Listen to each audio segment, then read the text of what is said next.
Hello students, welcome to your YouTube channel. तो कैसे हो आप सब।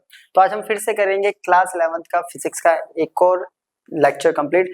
हमारा जो चैप्टर है वो चल रहा है लॉज ऑफ मोशन। इसके ऑलरेडी 2 लेक्चर वीडियो मैंने डाल दिया है। आज हम उससे आगे का ये लेक्चर कंप्लीट करेंगे।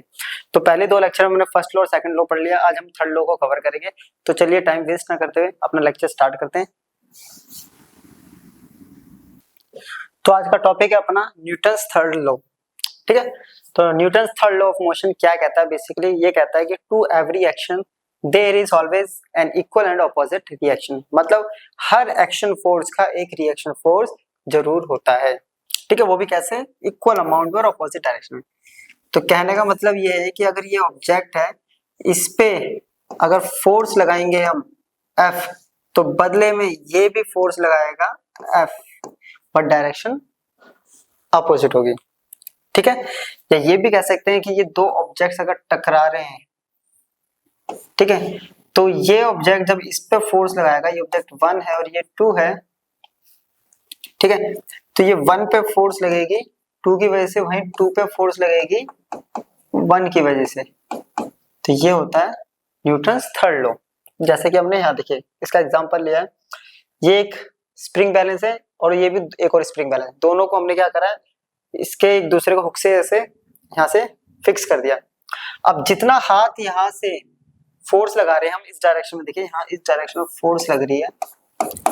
ठीक है, अब ध्यान से देखिए कितना डिस्प्लेसमेंट हुआ इसमें, 1 2 3 4 5 6 7। तो यहाँ भी देखिए 1 2 3 4 5 6 7, इसमें डिस्प्लेसमेंट इस तरफ जा रहा है और इसमें, तो यानी जितने अमाउंट में फोर्स इधर लगी है उतने ही इक्वल और अपोजिट अमाउंट में फोर्स इधर लगी है। यही है हमारा न्यूटन्स थर्ड लॉ। तो इसको हम रिप्रेजेंट करते हैं कि force on object 1 due to object 2 equals to force on object 2 due to object 1। It means F12 equals to minus F21। ये है थर्ड लॉ ऑफ मोशन। ठीक है, तो F12 equals to minus F21। अब इसके देख लेते हैं कुछ एग्जांपल्स। इसके एग्जांपल डेली लाइफ में बहुत ज्यादा एग्जांपल्स हैं। ठीक है, उसमें से पहला एग्जांपल हमने रखा हुआ है, एक टेबल पे बुक रखी हुई है। ठीक है, अब टेबल पे बुक रखी हुई है तो क्या इस पे न्यूटन्स थर्ड लॉ अप्लाई हो रहा है, तो देखते हैं। देखिए टेबल पे अगर बुक रखी है तो इसका मास m है, तो नीचे की तरफ डाउनवर्ड डायरेक्शन में एक्ट करेगा इसका वेट, जो कि होता है mg। ऊपर की तरफ भी कोई फोर्स लगेगी, यस। अब अगर ऊपर की तरफ फोर्स नहीं होती तो ये बुक इसको टेबल को तोड़ के नीचे की तरफ चली जाती है, क्योंकि फोर्स का काम क्या है ना, फोर्स क्या करती है, इसको तोड़ देती है। बस इसको क्या कर रहे हैं, यहाँ पे अपोजिट डायरेक्शन में एक फोर्स यहाँ पे लग रही है जो इसको बैलेंस कर रही है, उसे हम बोलते हैं नॉर्मल रिएक्शन। तो यहाँ पे एक अपोजिट डायरेक्शन में एक रिएक्शन फोर्स लगती है, उसे कहते हैं हम नॉर्मल रिएक्शन। नॉर्मल रिएक्शन इसलिए बोलते हैं क्योंकि ये परपेंडिकुलर डायरेक्शन में लगती है। तो ये जो टेबल का सरफेस है, ये इस बुक पे फोर्स लगा रहा है अपोजिट डायरेक्शन में, उसे हम कहते हैं नॉर्मल रिएक्शन। तो the book exerts a downward force, ठीक है, डाउनलोडेड नहीं है, होगा डाउनवर्ड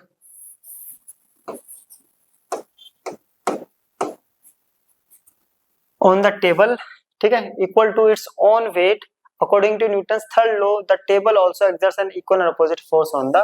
तो इसका मतलब क्या है कि ये नॉर्मल रिएक्शन का जो सिंबल होता है, या तो हम इसको R से रिप्रेजेंट कर सकते हैं या N से। तो यहाँ जो R है वो mg के इक्वल होगा अपोजिट डायरेक्शन में। ठीक है, ये कह रहा है। चलो अब हम पहले इन नॉर्मल रिएक्शन समझ लेते हैं कि कभी कहीं हो रहा है तो उसको अप्लाई। अभी मैंने बताया कि नॉर्मल रिएक्शन क्या होता है, जब यहाँ पे डाउनवर्ड डायरेक्शन ऑफ फोर्स लगी mg, तो बदले में इस टेबल ने इस बुक पे एक फोर्स लगाई, उसे हमने बोला R या N। ठीक है, ऐसे तो R अपॉन में लग रहा, R या N से रिप्रेजेंट करते हैं, उसे हम बोलते हैं नॉर्मल रिएक्शन। अब ये जो नॉर्मल रिएक्शन होता है, ये सरफेस का हमेशा क्या रहेगा, ये सरफेस के 90 डिग्री पे रहेगा। ठीक है, ऑलवेज 90 डिग्री। ठीक है, तो इसका काम क्या है, सरफेस पे 90 डिग्री पे रहेगा। ये अपवर्ड फोर्स होता है जो ऑब्जेक्ट पे लगाता है सरफेस। ठीक है, अब इसी फोर्स की वजह से जो ऑब्जेक्ट है इस सरफेस को क्रॉस करके नीचे की तरफ नहीं जाता है। क्लियर? तो इसी फोर्स की वजह से ऑब्जेक्ट जो है क्रॉस नहीं कर रहा है, इस टेबल को तोड़ के नहीं जा रहा है। ठीक है, तो अब ये आ रहा है कि ये सरफेस के 90 डिग्री होगा। अब इसको जरा समझते हैं, सरफेस के हमेशा 90 डिग्री होगा। तो यहाँ मैं एक केस लेता हूँ, मान लेते हैं ये अपने पास एक इंक्लाइन प्लेन है, यहाँ अपने पास इंक्लाइन प्लेन पे ये एक बॉक्स रखा, ठीक है। अब इसका वेट तो डाउनवर्ड एक्ट करेगा ऐसे, तो इस पे नॉर्मल रिएक्शन कैसे होगा? अब सरफेस के परपेंडिकुलर तो नॉर्मल रिएक्शन कैसे बनेगा? परपेंडिकुलर, देखिए सरफेस के परपेंडिकुलर तो यही है, तो ये हो गया नॉर्मल रिएक्शन। फिर बैलेंसिंग जो फिर तो हम वो है इसको रिजॉल्व करेंगे, उसके अकॉर्डिंग इसको बैलेंस करेंगे। ठीक है, तो ये है नॉर्मल रिएक्शन। तो नॉर्मल रिएक्शन हमेशा सरफेस के 90 डिग्री, सरफेस ऐसा है तो ऐसे। अब सरफेस जैसे जैसे मूव करता रहेगा नॉर्मल रिएक्शन अपनी पोजीशन सेम वैसे ही रहेगा, उसको 90 डिग्री रहेगा। ठीक है, तो सरफेस के 90 डिग्री, ये हो गया नॉर्मल रिएक्शन। एक और एग्जांपल देखते हैं, जब हम गन फायर करते हैं, गन से बुलेट जब भी फायर होती है तो जो गन जो है वो बैकवर्ड डायरेक्शन में मूव करता है, तो जिस वेलोसिटी से वो बैकवर्ड डायरेक्शन मूव करता है उसे कहते हैं रिकॉइल वेलोसिटी। ठीक है, इट मींस जब बुलेट इस तरफ जा रहा है तो ये हो गया हमारा एक्शन फोर्स, और बुलेट और गन जो इस तरफ रिकॉइल हो रही है इसे कहते हैं हम रिएक्शन फोर्स। ठीक है, और इस फिनोमेना को कहते हैं हम रिकॉइलिंग ऑफ गन। चलिए नेक्स्ट है boat difficult to walk on sand, कि सैंड पे वॉक करना डिफिकल्ट होता है, क्यों? है ना, यानी रेत पे चलना डिफिकल्ट क्यों होता है? देखिए ये पर्सन है, ये रेत पे जब चल रहा होता है तो रेत क्या करते, पैर जो है इसको ऐसे पुश करता है सैंड को, बट सैंड लूज होने की वजह से आगे की तरफ इसको पुश यानी रिएक्शन फोर्स अप्लाई नहीं कर पाती प्रॉपर अमाउंट में, इसी वजह से, है ना, इसी वजह से क्या होता है कि पैरों की जो ग्रिप होती है उसके साथ अच्छे से नहीं बन पाती और हम अच्छे से नहीं चल पाते। यही मेन रीजन है कि एक्शन फोर्स तो लग जाती है but reaction force equal amount में नहीं लगती, और उसी रिएक्शन फोर्स की वजह से ही यहाँ पे क्या होता है, चलने में डिफिकल्टी होती है।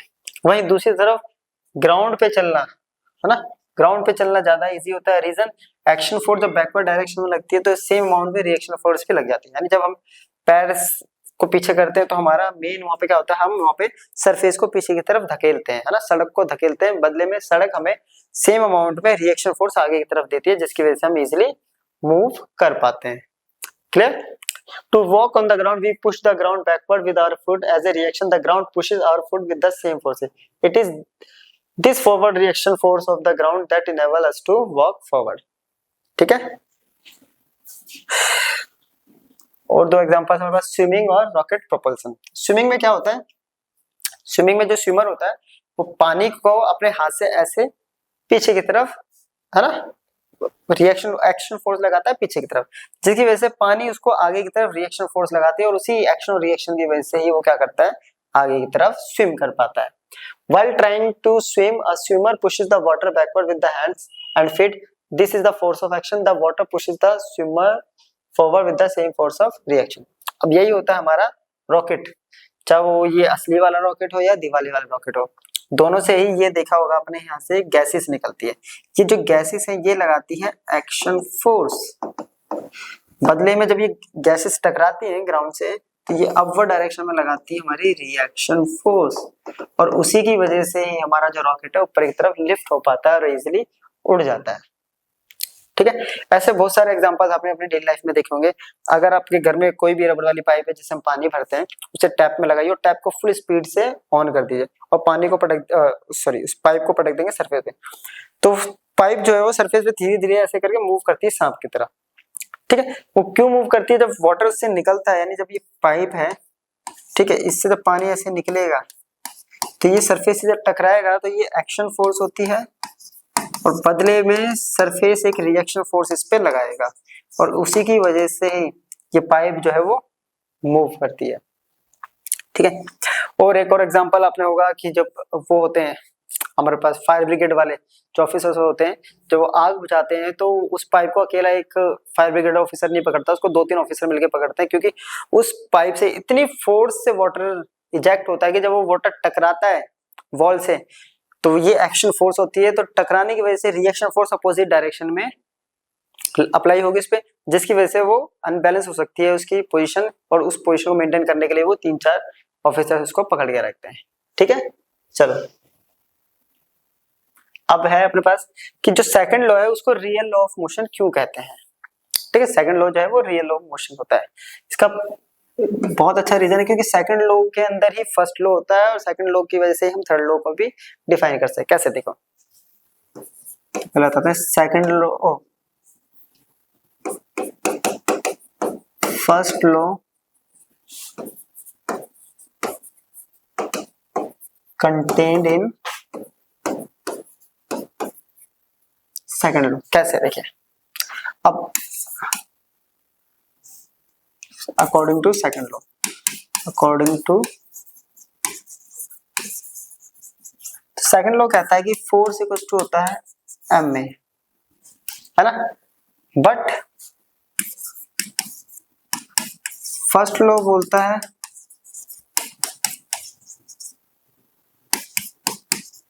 In the absence of external force. अगर हम एक्सटर्नल फोर्स को एब्सेंट कर देते हैं, एक्सटर्नल फोर्स का एब्सेंट का मतलब हमने फोर्स जीरो कर दी। अब यहाँ पे फोर्स को अगर जीरो करेंगे तो एम ए इक्वल टू आ गया जीरो।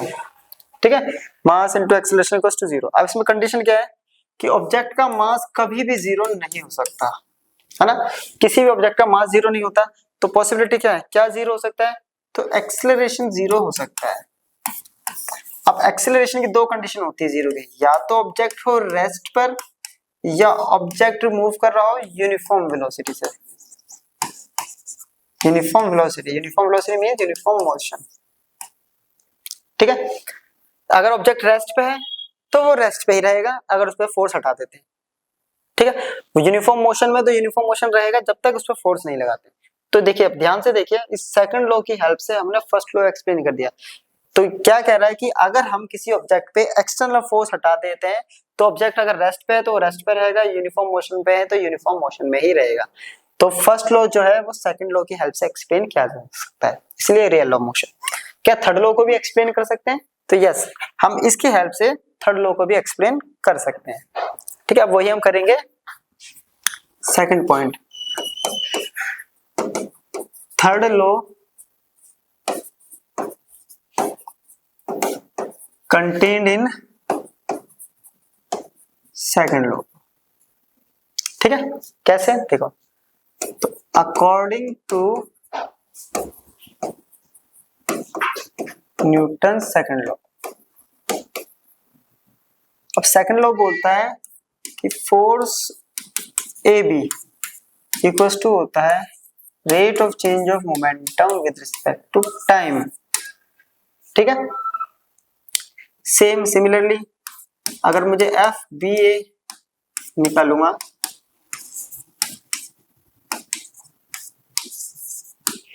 ठीक है, दो ऑब्जेक्ट है। अब ये दो ऑब्जेक्ट पे कंडीशन क्या है कि बोथ ऑब्जेक्ट, कंडीशन ले लेते हैं, are isolated and collide each other. अब आइसोलेटेड का मतलब होता है कि दो ऑब्जेक्ट एक दूसरे से टकरा तो रहे हैं, क्योंकि थर्ड लॉ में टकराने तो चाहिए, बट आइसोलेटेड का मतलब होता है नो एक्सटर्नल फोर्स अप्लाइड, है ना, तो बाहर से कोई फोर्स नहीं लग रही, इंटरनली दोनों टकरा रहे हैं। अब टकरा रहे हैं तो इनकी जो टोटल फोर्स होगी वो कितनी होगी, टोटल फोर्स अगर हम निकालेंगे तो देखिए F A B plus F B A equals to हो गया डी पी ए अपॉन में D T plus D P B upon में। अब यहाँ पे तो एक्सटर्नल फोर्स जीरो है ना, तो नो एक्सटर्नल फोर्स। अब नो एक्सटर्नल फोर्स का मतलब होता है कि जो मोमेंटम है वो जीरो हो जाएगा ना, मोमेंटम जीरो तो change in momentum, change in momentum zero.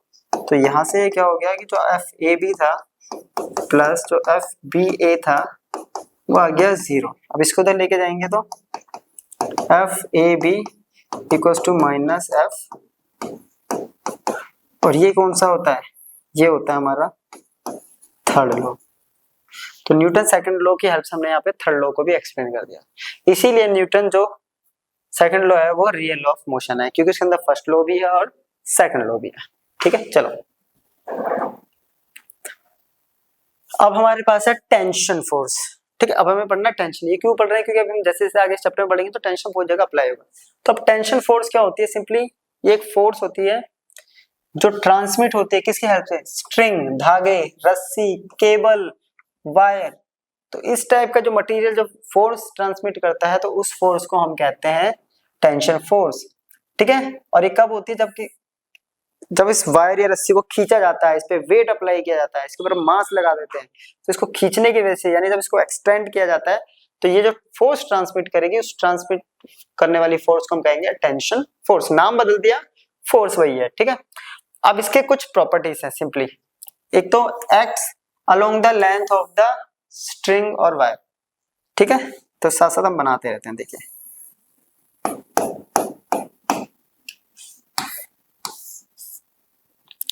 ये लगा दिया एक रस्सी,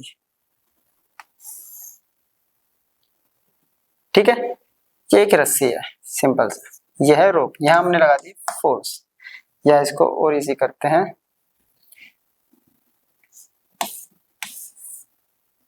यहां लगा दी फोर्स एफ, तो इससे ज्यादा अच्छा समझ में आएगा।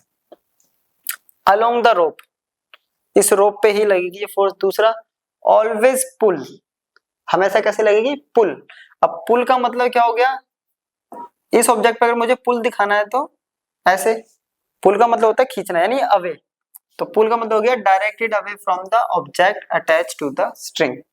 तो जहां से कनेक्ट है, यहां से कनेक्ट है और इसमें यहां से, तो उससे अवे डायरेक्शन। क्या इधर भी लगेगी, तो यस इधर भी। अगर इधर टेंशन टी है तो इधर भी टेंशन टी, क्योंकि रस्सी सेम है तो टेंशन टी भी सेम होगा। ठीक है, इसको एक बार एग्जांपल से समझता हूं। देखिए अगर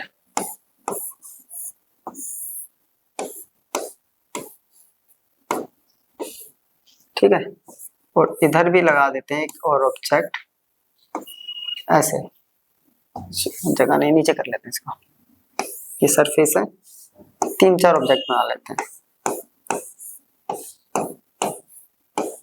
ये फोर्स लग रही है एफ। अब देखिए यहां से अवे, अवे मतलब इधर, तो इधर से अवे मतलब, अब रस्सी चेंज हो गई तो यहाँ टेंशन भी चेंज हो जाएगी, तो इसको T1 या T, रस्सी चेंज तो टेंशन चेंज। ठीक है, सिंपल सा फंडा है। अगर स्ट्रिंग, रोप या केबल सेम है, वायर जो भी सेम है, तो टेंशन सेम रहेगी।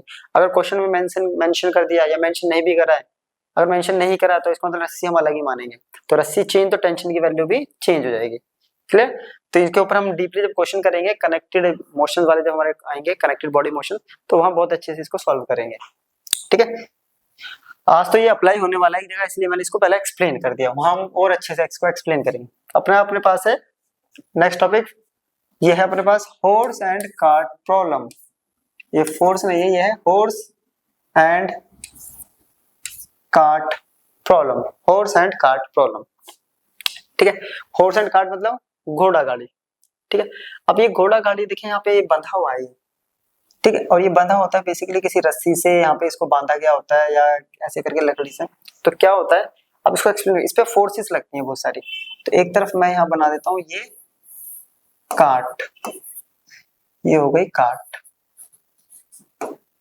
ठीक है, यहाँ है अपने पास ये हॉर्स, ठीक है, जिसका कुछ मास m होगा, तो वेट लगेगा इसका।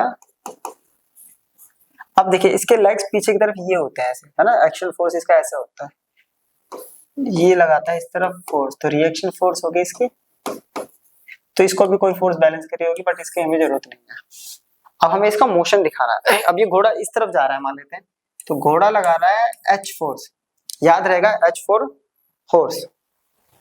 ठीक है, अब यहाँ पे ये रस्सी से बांधा गया है, तो इस पे टेंशन लग रही होगी ये, और यहाँ से टेंशन लग रही होगी ये अवे, अभी मैंने बताया अवे डायरेक्शन। बट ये जब सरफेस पे चल रहा है तो यहाँ से ये इस तरफ मूव कर रहा है, तो इस डायरेक्शन में फोर्स लग रही होगी फ्रिक्शन फोर्स, यहाँ फ्रिक्शन लग रही होगी F। तो हमें यही बताना है कि ये कब मूव करेगा, ठीक है। उसका मास m मान लिया तो इसका मास मान लेते हैं कैपिटल M। अब देखिए ध्यान से, ये अगर a एक्सेलरेशन से मूव कर रहा होगा तो ये भी तो a एक्सेलरेशन से ही मूव करेगा। ये दोनों अलग अलग एक्सेलरेशन से मूव करेंगे, क्या दोनों का एक्सेलरेशन अलग हो सकता है? अगर दोनों का एक्सेलरेशन अलग होगा तो मतलब ये है कि वो अलग वेलोसिटी से भाग रहा है, ये अलग वेलोसिटी से, दोनों आगे पीछे हो सकते हैं, तो ये पॉसिबल नहीं है। जब भी बॉडी तो कनेक्ट होती है तो सेम एक्सेलरेशन से वो मूव करते हैं ना। तो कंडीशन ये है कि हॉर्स कब आगे की तरफ भागेगा, यानी फॉरवर्ड डायरेक्शन में हॉर्स कब मूव करेगा, इफ कंडीशन ये है ये वाली फोर्स इससे ज्यादा होनी चाहिए, है ना, H ग्रेटर देन, तभी आगे की तरफ भागेगा। तो यहाँ पे नेट फॉरवर्ड फोर्स कितनी होगी,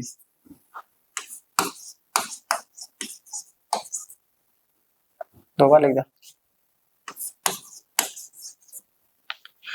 तो क्या होगा, देखिए F नेट, इसको मान लेते हैं हम, H ज्यादा है T से और दोनों की डायरेक्शन अपोजिट है तो माइनस। अब इसका मास m है और एक्सेलरेट कर रहा है a से, तो ये हो गया ma equals to h minus T, equation first. ये तो हो गया घोड़े की कंडीशन। कार्ट कब मूव करेगा, मूव फॉरवर्ड। कार्ट कब आगे, इफ जब ये फोर्स ज्यादा होगी या ये फोर्स ज्यादा होगी, तो कॉमन सी बात है टेंशन ज्यादा होनी चाहिए इस केस में फ्रिक्शन से। तो सेम यहाँ भी एफ नेट क्या हो जाएगी, टेंशन ज्यादा है फोर्स से तो टी माइनस एफ, इसका मास m है, एक्सेलरेशन a है, तो ये हो गया t माइनस, अपने को निकालना है यहाँ एक्सेलरेशन, जो मूव कर रहा है मोशन। अब एक्सेलरेशन निकालना है तो ऐड कर देते हैं हम इक्वेशन 2 को, तो क्या हो गया ma plus ma equals to यहाँ रहा है h minus T plus T minus F, t से t खत्म, यहाँ से a कॉमन लेते हैं तो ये आ गया m प्लस m, यहाँ बच गया h माइनस, तो एक्सेलरेशन अपने पास आ गया यहाँ h माइनस एफ अपॉन में, तो ये आ गया हमारे पास एक्सेलरेशन की वैल्यू। क्लियर, चलो तो इस एक्सेलरेशन से क्या है, घोड़ा मूव करेगा, नोट करो। तो नेक्स्ट टॉपिक अपने पास apparent weight of a man in a elevator, और दूसरा कंडीशन ले सकते हैं और लिफ्ट, ठीक है, कि जब कोई लिफ्ट में ऊपर या नीचे जाता है तो जो भी ऑब्जेक्ट होता है या मैन होता है उसके वेट के अंदर वेरिएशंस होते हैं, और जो वेरिएशन होने की वजह से जो वेट होता है उसका वो होता है, उसका एक्चुअल वेट नहीं होता, वो होता है उसका एपरेंट वेट। तो हमें वही एपरेंट वेट यहाँ पे बताना है कि किस केस में वेट ज्यादा होगा, किस में कम होगा, किस में चेंज नहीं होगा, तो ये सारे केसेस हमें देखने। तो अपने पास फर्स्ट केस है when lift is moving in upward direction with uniform motion,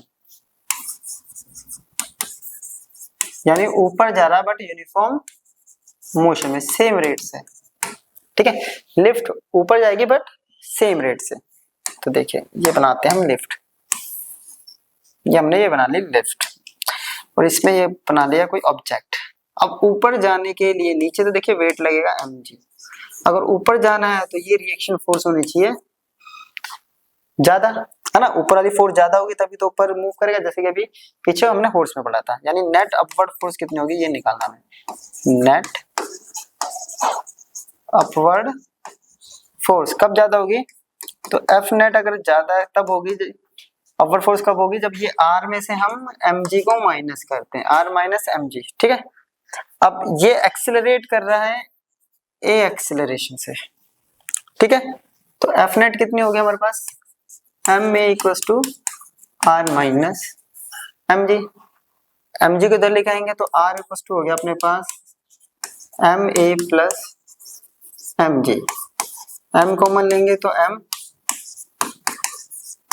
अब ध्यान से देखें, यहाँ पहले वेट था mg, उसमें ऐड हो गया ma, है ना। mg में ma ऐड होगा तो वेट जो है वो बढ़ेगा कम होगा, तो वेट इंक्रीज होगा। तो ये जो r है यहाँ पे, ये r ही है एपरेंट वेट। अब यहाँ पे जो एपरेंट वेट है इंक्रीज हो रहा है या डिक्रीज, तो इंक्रीजेस। तो जब लिफ्ट ऊपर जाएगी यूनिफॉर्म मोशन में तो एपरेंट वेट क्या करेगा, इंक्रीज करेगा। अब सेकंड केस देख लेते हैं हम, ठीक है, इसका opposite. When lift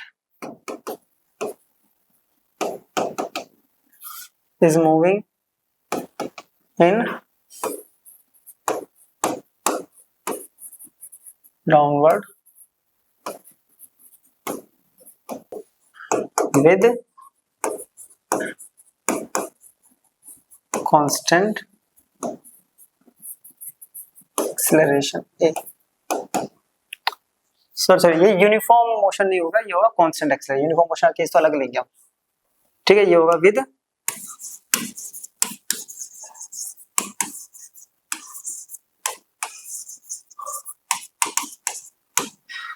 constant acceleration, ठीक है, क्योंकि यूनिफॉर्म मोशन में तो a जीरो हो जाएगा, ठीक है। ये हो गया कांस्टेंट एक्सेलरेशन। अब हमने एक्सेलरेशन रिप्रेजेंट किया है, तो अब लिफ्ट क्या हो रही है, नीचे की तरफ आ रही है, कांस्टेंट एक्सेलरेशन। ये रहा ऑब्जेक्ट। अब वेट ज्यादा होना चाहिए इस केस में और ये फोर्स कम, तभी तो नीचे की तरफ आएगी। अब हमें निकालना नेट डाउनवर्ड फोर्स, वहां अपवर्ड निकाला तो यहाँ निकालते हैं नेट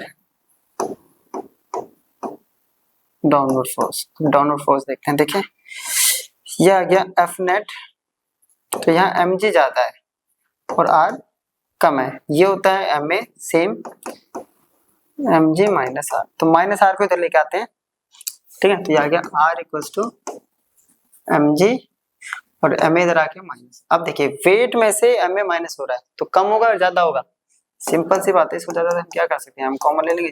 तो यहाँ पे एपरेंट वेट क्या होगा, डिक्रीजेस। तो इस केस में एपरेंट वेट जो है वो डिक्रीज हो जाएगा, ठीक है। अब लेंगे हम वो यूनिफॉर्म मोशन वाला केस जो मैंने गलती से यहाँ लिख दिया, ठीक है। चलो नेक्स्ट केस है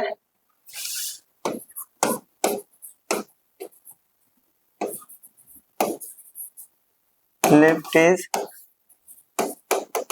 मूविंग अपवर्ड या डाउनवर्ड, कोई भी केस हो सकता है, अपवर्ड या downward, but with uniform motion. Uniform motion में हो या रेस्ट पे हो, दोनों में से कोई भी केस हो, ठीक है। रेस्ट पे हो या यूनिफॉर्म मोशन में हो,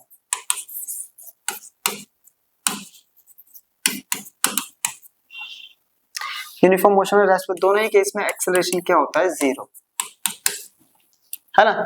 अब एक्सेलरेशन जीरो हो, अब देखिए हम अपवर्ड वाला ले, पहले डाउन अपवर्ड वाला लेते हैं या डाउनवर्ड ले लेते हैं एक तरफ, दोनों कंपेयर करेंगे। अब अपवर्ड में आना था r equals to M A plus G, ठीक है, और इधर आ रहा था r equals to M G minus A. अब दोनों ही केसेस में a जीरो है, यहाँ ये जीरो है तो अपने पास r आ रहा है एम जी, यहाँ भी r आ रहा है, तो r क्या था, एपरेंट वेट, है ना।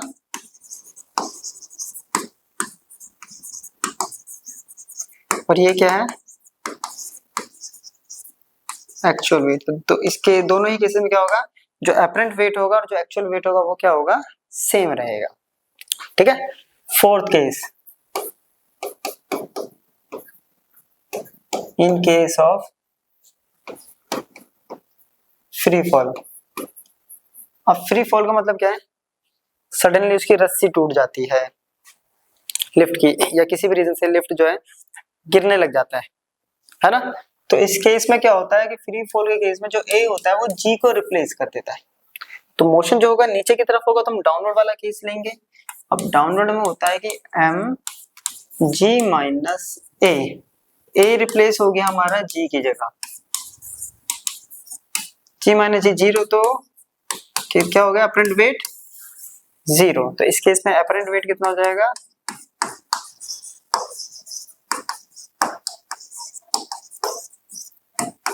तो अपरेंट वेट हो जाएगा 0 in case of free fall. चलो, तो ये था हमारा आज का लेक्चर। ठीक है, ये लेक्चर हमारा छोटा था क्योंकि इसमें हमने सिर्फ थर्ड लॉ को और उससे रिलेटेड जो 2 टॉपिक थे वो कवर करें। अब हम इससे आगे का टॉपिक जो है नेक्स्ट लेक्चर वीडियो में बनाएंगे। ठीक है, तो अब मिलते हैं नेक्स्ट लेक्चर में, तब तक के लिए गुड बाय।